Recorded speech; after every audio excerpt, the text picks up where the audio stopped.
Hey everyone, welcome back to my channel and welcome to this month's monthly money update. Let's talk about money video. So it's February and so much has changed since last month. I'm really excited to dive into it, let you guys know a lot of the positive updates, just let you guys in on like what I've changed, what's worked, and how much I've spent. I think you guys are gonna be pretty shocked at the turnaround. I certainly am, even though I've been living it, I'm just excited to see it kind of like on paper, if you will. And it's really fun to sit down and film this video and just feel really proud of myself having come a long way since last month. So if you're watching this video, chances are you've already seen my video about losing my job and then my monthly money video from January where I basically had no money. So that's what I mean when I'm talking about the turnaround. So if you didn't see those videos, I will link them down below. I recommend you watch them before this one, just so you can get a little bit of a background of like what was the starting point versus where we are now. Okay. So I wrote down everything that I want to talk about in this video, and there's a lot. Beyond just money, I want to talk about like how I've been feeling, how does that relate to finances, budgeting, personal finance, all of that. So I don't just want to spend this video talking about like what I spent and running through that. We're going to cover a few things before that. I know my videos tend to get pretty long. I know a lot of you like it, but if you just want to skip around, I will put the video chapters at the bottom so that you can just like go straight to the section that interests you. And if not, let's get cozy and talk about money. Okay, so the first thing that I wrote down is this question: am I still unemployed? I know there are people who watch my money videos who maybe don't watch my vlogs, so I thought it would be helpful just to give a full recap of like what is my job now, especially since no, I would not call myself unemployed anymore. For January, I really did feel unemployed because I wasn't making any money, like really not. I made $400 from AdSense and like that's it, you know? So I really did feel unemployed. But if you want to talk in like the corporate sense of the word employment, do I have a corporate job? Kind of. I got a job as a freelance copywriter with a corporate company here in Montreal. So I'm a contractor. I'm not full-time, I'm very much part-time, and I don't have a set amount of hours. So while it's not like a fixed, you know, salary or a fixed like paycheck, I do consider it like it's a job. I'm making money. I really, really, really like it. It's super fun. I love that I get to just work on my own schedule. I'm still getting used to making my own schedule and not really having like a boss to check in with. But overall, I really like it. So how do I get paid from that is I have an hourly rate that I agreed upon with the company as they were bringing me on, and I just bill them. So every 2 weeks, I take a summary of all of the work that I've done and the amount of hours, you know, start time, end time, here's how much you owe, and I make an invoice and I send it to them. And they're really good. There was a bit of a lag with the first payment, but now that it's been going, I've received 2 paychecks from them. I'll have another one coming up at the end of next week, and I just send the invoice, and within the same week, I get paid. So that's how that works. I'm not on a pay schedule. I'm not like getting the same amount of money every 2 weeks. It's very variable, and it really depends like how much do I work? How much work did they give me? That's how that works and how I get paid from that. Now, the second source of income, which so far is my biggest source of income, and by so far, I mean like this month, and that is AdSense. So AdSense is what YouTube pays me for running ads on my videos. Right now, that is my biggest source of income, and I believe it is so big because I had quite a few videos last month perform really, really well. So the amount of money that I made from AdSense this month, I'm not sure. Like, I don't want to get, I'm so grateful for it. I'm so, so grateful. Like, to be paid for doing something you love is just like an amazing feeling. However, I don't want to get used to these large AdSense paychecks because before, you know, I had like 20,000 subscribers. I was uploading twice a week and I was making around $400 to $500 a month from AdSense. This month, I'll tell you guys later how much I made, but I don't want to become like reliant on that number. I don't want to expect that number every month. I just want to be like super grateful of it and respectful of it. But yeah, so that was my second source of income, is YouTube AdSense. And then the third is YouTube sponsorships. So like this video, we have a sponsor. It's when I work with companies, including like sort of an ad in the video, and then they pay me. So here's the thing with sponsorships. Sponsors can take up to a month to pay you. So we'll see in this video that although I did some work in January and early February, I've actually not been paid for it yet. So that's kind of what's tough about my overall situation right now, is like, I don't have any set income. I don't know how much money I'm really gonna make next month. I don't know like exactly on which day I'm gonna get paid. And it does cause like a bit of stress and a bit of anxiety, but it is outweighed by the fact that I don't have that like anxiety of going to work every day. I have new stressors and new sources of anxiety, but overall, I like this way of working, and I just need to keep getting used to it. So that's a very long intro about like where I'm at right now. And I'll just close it up by saying, I'm not gonna disclose the exact amount of money that I made this month. I just don't feel comfortable doing that. But I can say it was close, not quite, but close to the amount of money that I made in a month from my old corporate job, which is insane. In 1 month, I went from like $0 to like pretty much back to having the income of a full-time job. Definitely working for it. I've been working very hard, but it's a different style of work. So it just feels really good to have that security of like, okay, I'm close to where I was at before in just 1 month. It's a really nice feeling. All right, so you guys know last month I switched to a prepaid credit card. How is it going?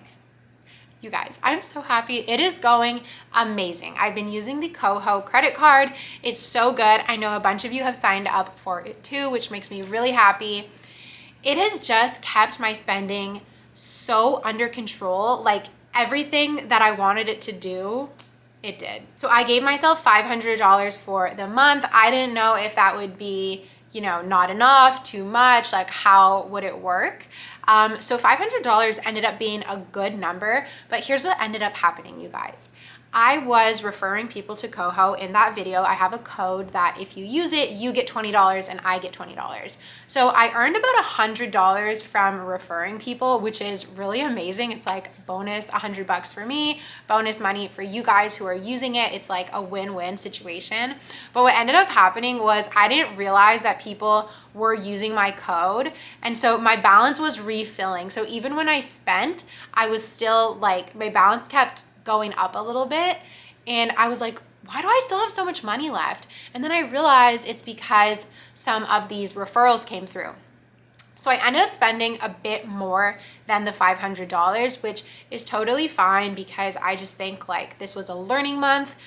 So given what I've learned, I do think $600 would be like the perfect amount. Like everything I spent this month fits right into like a $600 bucket. And I'm really happy with that amount, especially seeing as I'm making a little bit more money now. It's definitely something that I can afford. So we'll talk about exactly what I bought later in the video, but if you want to check out Coho, I will have a link here. It's only for if you live in Canada, so sorry about that if you don't. If you want to check out prepaid cards, they of course have them probably in like every country.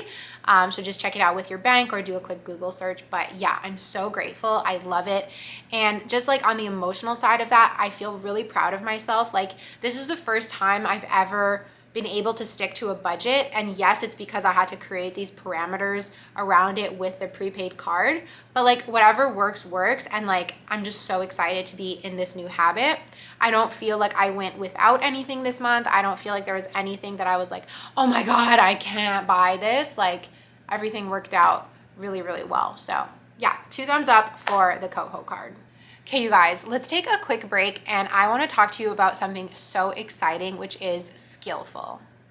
So Skillful is not your average online learning. It's not like a place where you sign in and have access to all of these courses and it's overwhelming. Skillful is a place to go when you have a goal in mind, and if that goal is to have a career change, get into tech, well, Skillful is the place for you. When I learned about Skillful, I had a call with them and I was so excited because I was just like, this is perfect. Like, this is what I need. This is what I think so many of my viewers would love. So let me dive in a little bit and explain to you what it is. I know you're gonna be super interested. I want you guys to think of Skillful as like a little university. And taking a course, or what they call a sprint with Skillful, is like taking a specific course at university for the kind of job you wanna get into. If you went to university or you went to college, you know you guys took like financial accounting 101 or like introduction to writing. Skillful is that, but it's like your intro class to your dream role in tech. Most of their sprints are centered around strategy and operations. You guys can see on the screen they have a sprint for strategic finance, one for product strategy, another for product operations, growth marketing. Their most popular sprint is the Skillful Core, which I think is a great place to start if you're looking for something more general, but you know you want to get into the tech space. Each sprint is either 5 or 7 weeks in duration. It's an after work kind of thing, so you balance it along with your regular life. And what I think is the best part about these courses or these sprints is that you're matched up with a mentor.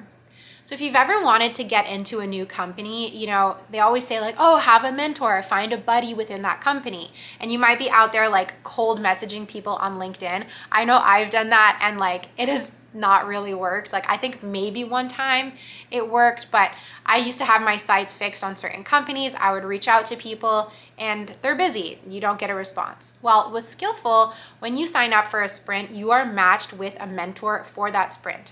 So this mentor is someone who works in the job you want, potentially in the company that you want. So who better to learn from? Alongside getting connected with a mentor, you have access to the Skillful community, which is built up of people from tech roles all across the country, across the world, and you're just like in this amazing community. You might see Maggie here. You're in this amazing community where people want to help each other and they want to connect each other to job opportunities and companies. Like you're just into this amazing bubble of networking, and that's invaluable. From my time in university, like the connections I made were the most valuable. A lot of the jobs I got were from connecting with people, not in class necessarily, but outside of class. Someone introduces me to someone, or you know someone and they put in a good word for you. That's so much value that I got out of university. This is something that you can do that's going to give you those networks, those connections, without having to make a 2, 3, 4 year commitment. You're making a 5-week commitment. So if you guys want to learn more, if this interested you, check out Skillful at the link below. I think it is so cool. You do have to apply to get into the courses, so you know you're going to be with other people who are just as driven as you are and who are like-minded, which I think is amazing. If you are interested, check it out. Let me know as well if you've signed up. I'll be so curious to know which course you took. So thank you so much to Skillful for sponsoring this video. It's really exciting. They're a Canadian company, and I'm just so grateful to be working with them. So thank you once again, and thank you to you guys who make it possible for me to work with these really, really cool and amazing companies. Look at this. This is what's happening as I'm speaking about jobs and product strategy. Some people are just out here lounging. Like, how luxurious is this? Oh my God. I just want to leave the camera like this. It's so perfect. Oh my God. Yeah, you're a luxurious girl, huh? Okay, so now let's get into like the juicy part of this video with the what I spent. All right, so we're gonna talk about what I spent, but before that, I just wanna give a quick disclaimer. Now, I've been seeing a lot of comments from people being like, oh my gosh, like you lost your job and you did XYZ, went on a trip, bought a new computer, like I'm not living with my parents. And I just want to give my opinion on that. Losing your job is not a forever thing. And in the moment when I lost my job, I felt so scared. You guys know. And for like a month after that, even like there was like 2 months of like intense fear. And it's like kind of like a breakup maybe, where you feel like you're never going to date someone again. You lose your job and you feel like you may never work again, or you may never be successful again, but it's just simply not the case. And so for that reason, I had to pick myself back up and choose not to just live life like a downer. I'm not going to abandon my apartment and go move home with my parents because I didn't have a job for 2 months. Like, no. I'm not going to not go on a vacation that I already bought tickets for months in advance when I was working. No. So that's my opinion. I think a job loss is serious and you may need to reevaluate your budget, but it doesn't mean that you have to stop living life altogether. Like, that's just sad.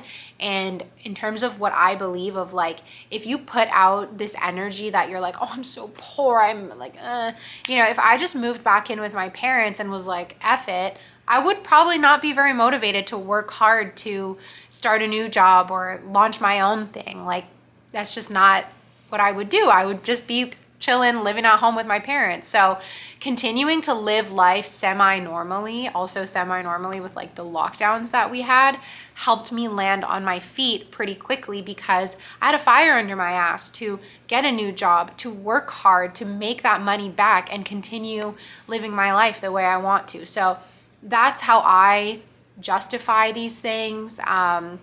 And that's probably an explainer of like why I did go to Florida, why I did buy a new computer. You're gonna see why I bought a new camera. I'm living way more frugal than I was before, but I haven't stopped living altogether just because this company decided that they didn't want me to work for them anymore. We're gonna start by going through what I spent on my credit cards, and then we are going to pay them off and also talk about my recurring monthly expenses. So let's start with my Coho, the prepaid credit card.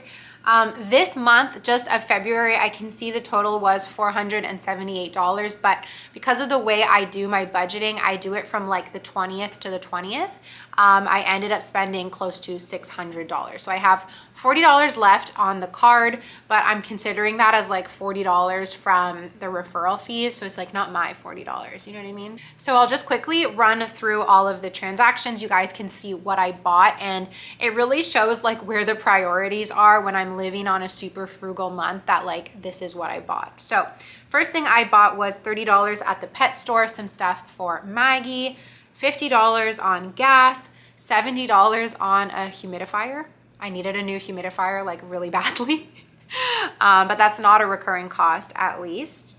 $10 at Walmart, another $70 on gas, $20 on coffee, $25 on donuts, and this was coffee for my mom and I, and then donuts for my family.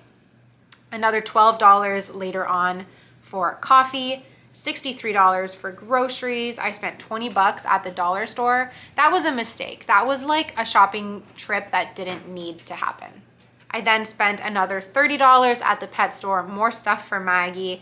I bought my best friend a little Valentine's Day gift for $25. It was a Cineplex gift card, so a gift card to the movies.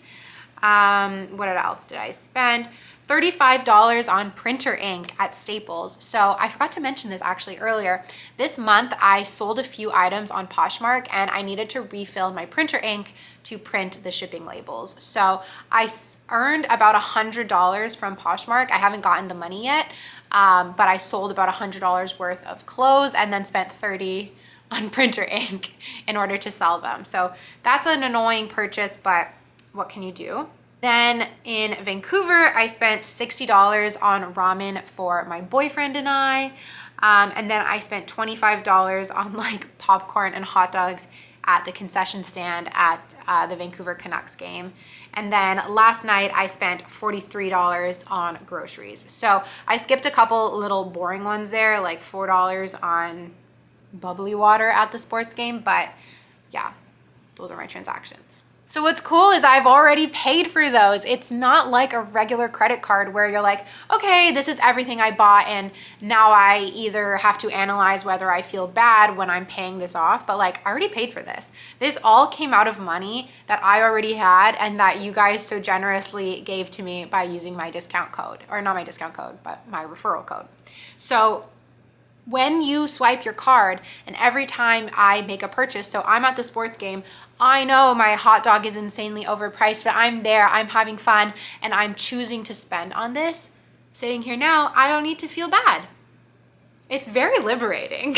Also, I just want to point out that I did not buy any clothes, which is big for me. I'm a big clothing shopping girl. I love shopping for clothes, but I didn't do it. Okay, so the next card is my MasterCard. Now, there's one thing on here that I have to be so honest about. I kind of cheated and I put gas on this credit card. So when I was in Ottawa, I was driving around so much, like the trip to and from Ottawa, driving around Ottawa, I was helping my parents run some errands, and I drove around like a crazy person. And I got scared that if I put this gas bill on my prepaid card that I would just run out of money, which wouldn't have been the case, but I got scared, okay? I got scared and I used my MasterCard, and I'm not proud of it, but on my MasterCard, there's $70 for gas. We also have my $12 monthly Spotify fee, definitely worth it, and my $5 a month Apple fee, which I really need to look into because what the heck is that? And I want my $5 back. So in total on my MasterCard, I'm owing $147.87, which will pay off in a second. The last credit card is my American Express. This is my like problematic card, I want to say. Now, I already reviewed the statement. I'm locked out of it on my phone, so I'll just tell you guys. But I had a bit of a freak out when I saw this credit card bill. It's pretty high. I'm owing about $2,000 on this card. And when I first saw it about a week ago, I was like, oh my God, like what's wrong with me? I can't stop spending, like, you know, just really like hard on myself, back to that usual negative self-talk. And when I looked into it, I remembered I bought a new camera. So the camera that I'm filming on was definitely my biggest purchase of the month. I spent $1,200 on this camera, but I don't know, just tell me how good the quality is, please.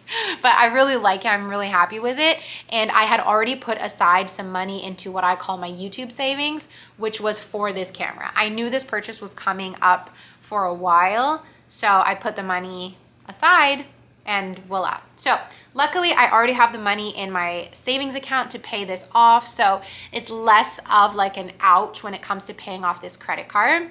Now the next thing on this credit card bill that was really expensive, that got it up to this $2,000 mark, was I've been going through a very hard time lately, and I've been just seeing my therapist a lot more often.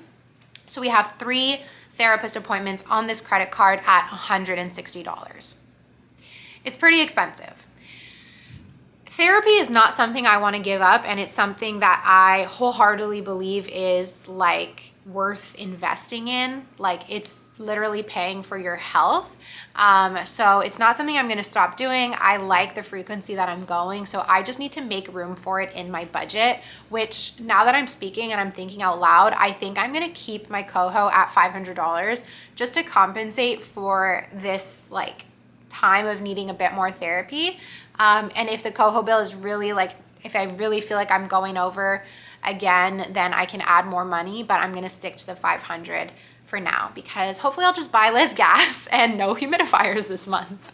So that's what I'm owing on all 3 of my credit cards. Now, do I have enough money to pay them off is the question. So like I said, I already have the money put aside to pay off my camera on the credit card. The MasterCard is pretty easy to pay off, but the only thing that has me kind of like ouch is, like I said at the beginning of this video, I'm still missing a couple of sponsorship payments for the month. So I haven't got like my full earnings in front of me. I'm so grateful. I told you guys I would tell you later how much I earned from AdSense, and I actually earned $2,000 from AdSense this month. That is like however much times more than I used to. Like I was making $400 a month, now $2,000. Like wow, wow, wow, wow. It's just like mind-blowing and amazing. So thank you guys for that support.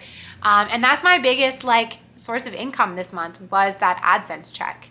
And I've spoken about this before, but I have a hard time spending that money, putting that money towards anything other than new cameras. But I gotta like break that ice this month and just use it. So let me stop rambling and move a little bit of money around. I'll be right back.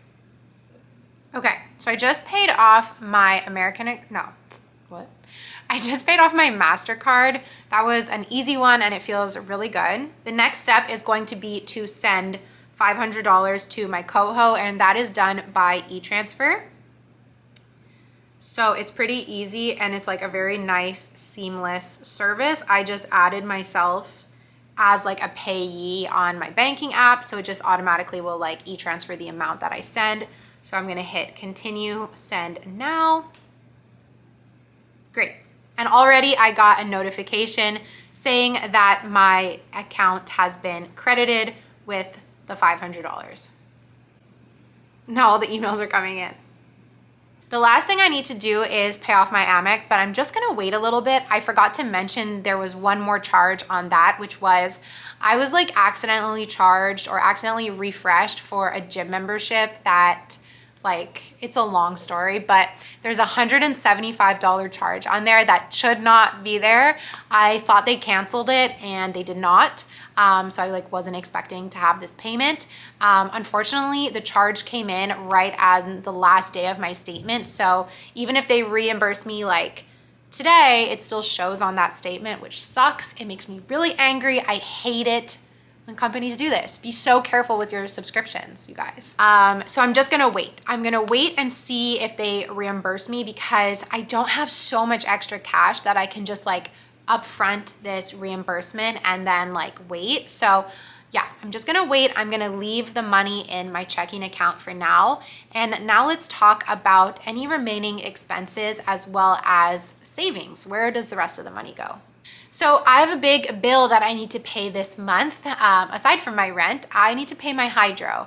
So the way hydro works where I live is it's billed every 2 months. So my hydro bills are really high because I don't get one every single month. I saw some comments asking that, like, don't you have to pay for electricity? Yes, electricity and hot water. And you guys, I live in a loft. My ceilings are very high, which means my hydro is so expensive. I know. My heart breaks every time the bill comes in. So this month I have to pay $300 to my hydro bill. So I'm just gonna take that straight out of my checking account. All right, so I don't have too much money left to play around with. And after paying off all of my bills, my number one goal is to put money into my emergency fund. I've kind of fused in my head my emergency fund and my 1 month ahead account because life feels like an emergency right now. No, but I do just like, I don't know, I fuse them in my head, okay? So the overall goal is to have $10,000 across these accounts, $3,000 in the 1 month ahead account, which refills itself, and then the rest, so $7,000 in this Wealthsimple Save account. The Wealthsimple Save account is currently at, I think, $3,000, which is pretty good. And my 1 month ahead account is at $900. So in a few days, when it's time to pay my rent, that's not even enough money. So I'm gonna refill it from my checking account because, like I said, after paying off all of my bills, my number one priority, even before anything else, has to be to pay my rent. So the rest of the money is going to go into there, and that's it. That is all of my money for the month. When those additional YouTube sponsorships come in, I will just put them into my YouTube savings until I decide what to do with them, whether that is to pay off my debt. I have $1,000 on a line of credit right now. Actually, that is probably going to be my next number one thing. And then from that income, you know, what's going to go to my 1 month ahead, what's going to go to my savings, I don't know yet. It's complicated, like everything about this whole new situation feels complicated, but it's exciting. It's exciting to be living it. I hope it's fun to be watching it. This is definitely not like your typical budgeting video in any sense, but I think that's a wrap on it. So I really hope you guys enjoyed it. I love making these videos and sharing my money, my money life with you, my personal finance journey with you guys. So thank you again for watching. Thank you so much to Skillful for sponsoring this video. You guys don't forget to check them out at the link down below. And with that being said, I love you so much and I will see you in my next video. Bye.